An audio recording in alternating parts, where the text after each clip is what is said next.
Welcome back, everybody. It's time for another deep dive. Hmm. And today we're going to be looking at a passage from Arundhati Roy's The God of Small Things. Oh, fantastic. Just a single chapter excerpt, but I Okay. think it'll give us a lot to talk about. Yeah. It's a really powerful one. You'll get a good taste of Roy's writing style and also be introduced to Ammu and her twins, Esta and Rahel. Okay, so just jumping right into it, Roy's really good at like weaving in emotion and depth into every little detail. Yeah. And this excerpt, even though brief, gives a good glimpse into these characters' lives and kind of hints at the tragic events that are going to shape their future. Yeah, it starts with Ammu having this really intense dream Mm-hmm.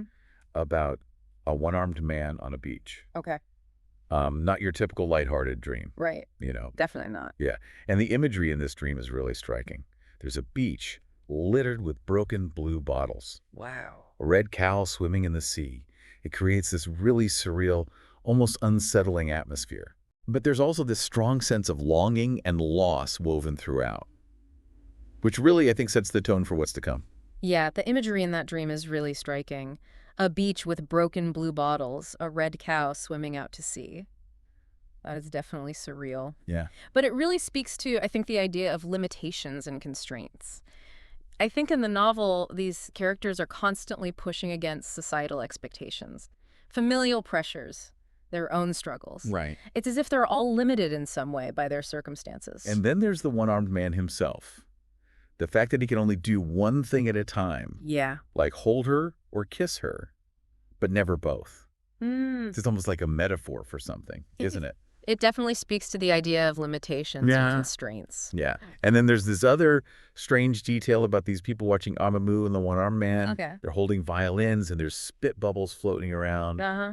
What do you think about that? What do you make of that? Well, Roy often uses unexpected images. Almost jarring images to disrupt the narrative and to like make you pay attention. Yeah. It's as if she's prompting you to look closer to understand that there are layers of meaning beneath the surface. Yeah. Yeah.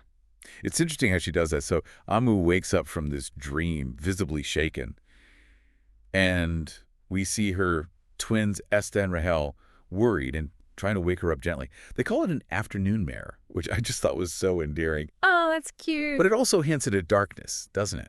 Yeah. As if their childhood innocence is already being overshadowed. Yeah. And that juxtaposition of childhood innocence and the harsh realities of the adult world is a key element of Roy's writing. Right. The twins are so attuned to their mother's emotions even at such a young age. Yeah, and then Ammu turns on the radio and listens to this song about a drowned fisherman and lovers committing suicide. Okay. It feels almost like a premonition. It does feel like a premonition, but I think it also reflects Amu's own internal state. Yeah. Like her despair and her desire to kind of escape her circumstances. Right. The excerpt then shifts to Ammu looking at herself in the bathroom mirror, contemplating her future. And she's terrified of the path ahead. Okay. Not death itself, but the predictable, unchanging nature of it. Right. Yeah. So it's interesting because her fear isn't just about like getting old. It's about conformity. Right. About being trapped in a life that doesn't fulfill her. The predictability that she dreads represents these societal norms and expectations that she's constantly pushing against. Right. She uses some really powerful imagery to express this dread. Yeah. Talking about turning to sand and being pulled down. It feels almost universal, that fear of being stuck. It does. It really does. Roy captures this human fear with incredible honesty. You can just feel Amu's yearning for something more, her desire to break free from these constraints of her life. And then we get this beautiful scene with the twins on the bed with Ammu. Yeah. They're physically close, sharing memories, tracing her stretch marks. It's just such a powerful depiction of their bond, wouldn't you say? It is. It's a tender moment that highlights their deep connection. But even amidst this intimacy, there's a sense of unease.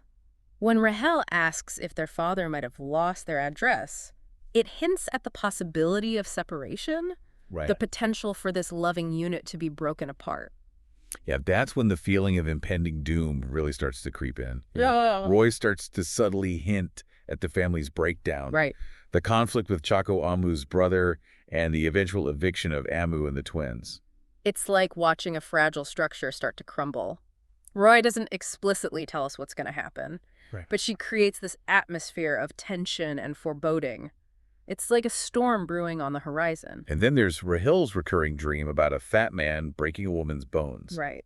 That imagery is incredibly disturbing, and I can't help but think it foreshadows the violence and trauma that they're going to experience. It's a powerful symbol of the fragility of their family unit and how easily it can be shattered. Yeah. It also suggests that the violence they'll face won't just be physical, it'll be emotional and psychological as well. It's through those small, seemingly insignificant details that Roy really builds this sense of unease. Right. She takes ordinary things, a dust mote, a song on the radio, even a stretch mark, and imbues them with this incredible weight. Yeah, like when Ammu sees Esta and Rahel covered in dust Yeah.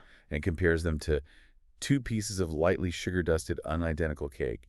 It's such a sweet image, but it also highlights their vulnerability, doesn't it? It does. It emphasizes their innocence and fragility, Right. making the looming threat of separation even more unsettling.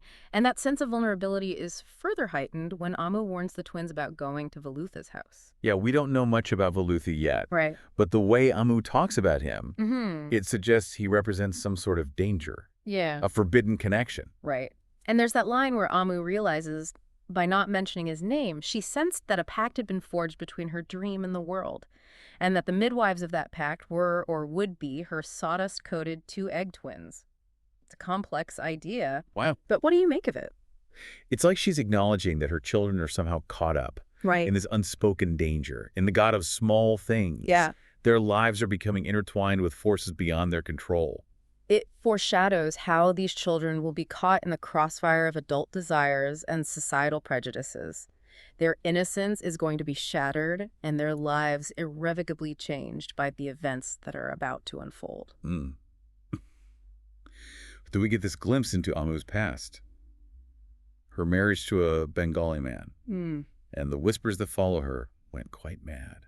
Died young in a cheap lodge somewhere. It's as if her future is already being written for her. Yeah. And it's not a happy ending. It speaks to the restrictive societal norms surrounding women, particularly in a culture where divorce and remarriage are heavily stigmatized. Right. Ammu's judged and ostracized for her choices, and it fuels her rebellion against those norms. But Ammu's not one to give up easily. Yeah. Despite seeing that bleak vision of her future in the mirror, she also recognizes her own beauty and sensuality. It's like she's refusing to be defined by society's expectations. It's a powerful moment of defiance, a reclaiming of her agency.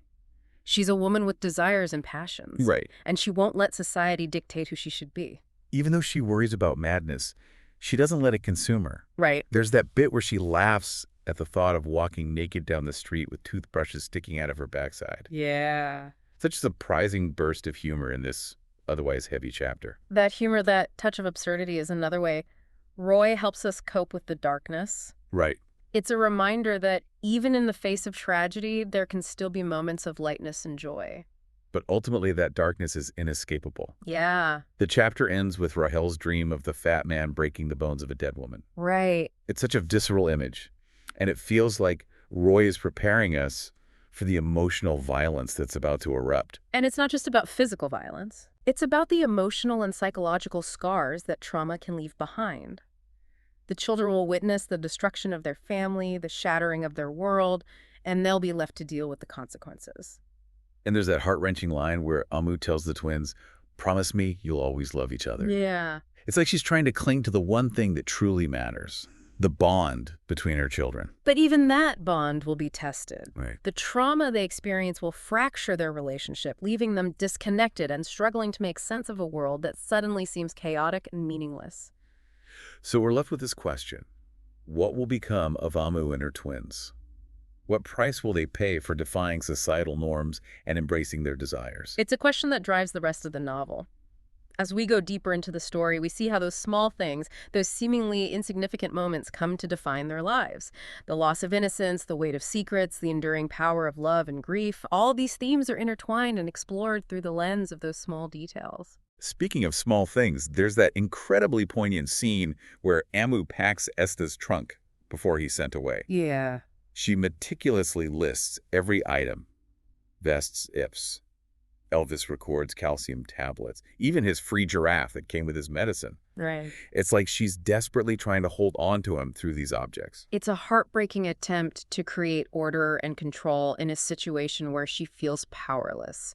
She's losing her son, and all she can do is pack his belongings and hope he remembers her. And then she includes those green inland letter forms Yeah. with her address already written on them. She even shows Esther how to fold them along the dotted lines. It's such a small gesture, but it speaks volumes about her love and her desire to stay connected. Those letter forms become a symbol of their bond, a physical representation of their connection. They foreshadow the letters, they'll exchange the words that will become their lifeline as they navigate the pain of separation. But those letters can only do so much. Right. The damage is done. Their family is broken, and they're left to grapple with the consequences. And those consequences are profound and far-reaching. Roy shows us the lasting impact of trauma, how it can warp and distort their understanding of the world. We see that in the scene where Rahel returns to the house years later and watches a silent stranger bathe, a man with sea secrets in his eyes. Who is this stranger? What connection does he have to their past? It's a question that lingers, a mystery that gradually unfolds throughout the novel. But we sense that this stranger represents something both alluring and dangerous, a reminder of the secrets that continue to haunt this house. And that final image, the words Estepapi Chachin Kurtap and Peter Mon, it leaves you with this lingering sense of unease, like a puzzle we need to solve. It's a brilliant ending to this excerpt. You know, Roy doesn't give us all the answers, Right. but she plants these seeds of intrigue that make you want to explore further, to unravel the mysteries of this family's history. So much has been packed into just this one chapter. Yeah. We've encountered vivid dreams, a looming sense of tragedy, and the weight of these small things that seem to hold so much significance. Where do we even begin to unpack all of this? I think one of the most powerful takeaways is Roy's ability to show us how those seemingly insignificant moments can have a profound impact on our lives. The choices we make, the connections we form, even the objects we surround ourselves with, they can all shape our destinies in ways we might not even realize. Like the song Ammu listens to, Yeah. or the way she packs Esta's trunk. Yeah. These are small actions, but they carry so much emotional weight. Right. They reveal her fears, her hopes, her love for her children. And that brings us back to the idea of the God of small things. Right. It's a concept that resonates throughout the novel. Yeah. And it's open to interpretation. But in this excerpt, it seems to represent the power of these seemingly insignificant moments, the way they can shape our lives and leave a mark on our souls. It makes you think about your own life, doesn't it? Yeah. The small things we often overlook, the everyday moments that we take for granted, they might actually be the most important. Absolutely. Perhaps the God of small things is a reminder to pay attention to those details, Yeah. to cherish the moments both big and small that make up our lives. To be present, to see the beauty and the heartbreak in the everyday, to understand that even the smallest actions can have a ripple effect that extends far beyond ourselves. And that's the beauty of Roy's writing. She forces us to slow down, to pay attention, to see the world through a different lens. And in doing so, she reveals this profound interconnectedness of everything, the way our lives are shaped by a million tiny moments that come together to create something extraordinary. If you want to explore these themes further and to witness the full impact of Roy's storytelling, I highly recommend you seek out the complete novel, The God of Small Things. You won't regret it. And as always, keep diving deeper, keep exploring, and keep finding the meaning in the small things. Thanks for joining us for another deep dive. Of course.